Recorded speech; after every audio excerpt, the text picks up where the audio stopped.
Hello everybody, it's me, Tony. This poem today that I'm about to perform for you was inspired by this amazing poet called Emi Mahmood and her poetry performance of this poem. I believe it's called No One Tells You How Easy It Is to Fall in Love or How Hard It Is to Stay There. I'll link it down in the description. Please check it out. It's leaps and bounds ahead of this one, but you know, there were heaps of lines that in there that inspired me, and one line in particular that inspired this poem. So today this poem is called The Hardest Part About Watching You Leave, and I performed it for the first time actually this past week, and I actually got into the next round of the Australian Poetry Slam Championship, which is super random, but I'm very grateful to be there. So I thought I'd perform it for you today in front of my little webcam. Excuse the bugs. I don't know if they've been playing around, but it's just dark and they're attracted to light. I promise I keep a clean room. But enough lollywagging. Onto the poem. Okay.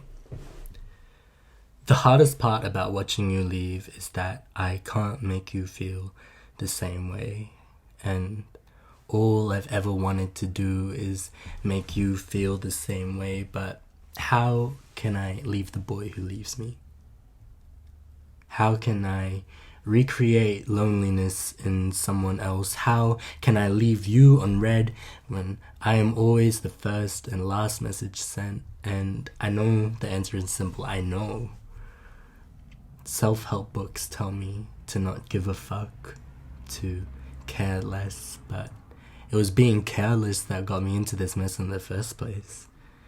I never meant to feel any of this. The hardest part about watching you leave is that you can. Almost effortlessly, you let the tide take you out, but it's the same tide that keeps washing your things to my shore to be sure I remember you. Your face in a crowd. Your scent on another collar. Your cadence coming from a different man's throat. The hardest part about watching you leave is that you never look back. And I'll never look away, just in case one day you do. The hardest part about watching you leave is that you don't really. Not for me, at least. But yes, that was the poem. Thank you so much for listening. Thank you so much for watching. I know this is my first live video as well, speaking to a camera. It's a bit of a different skill. I'll definitely perform more poetry, I hope, for you, and soon. I have to write a new poem for the upcoming next round of the Australian Poetry Slam that I've found myself in. So very excited for that. Please check out the original poem by Emi Mahmood. It's beautiful. And I think that's it, yeah. Thank you. Thanks for watching. Love always. Tony.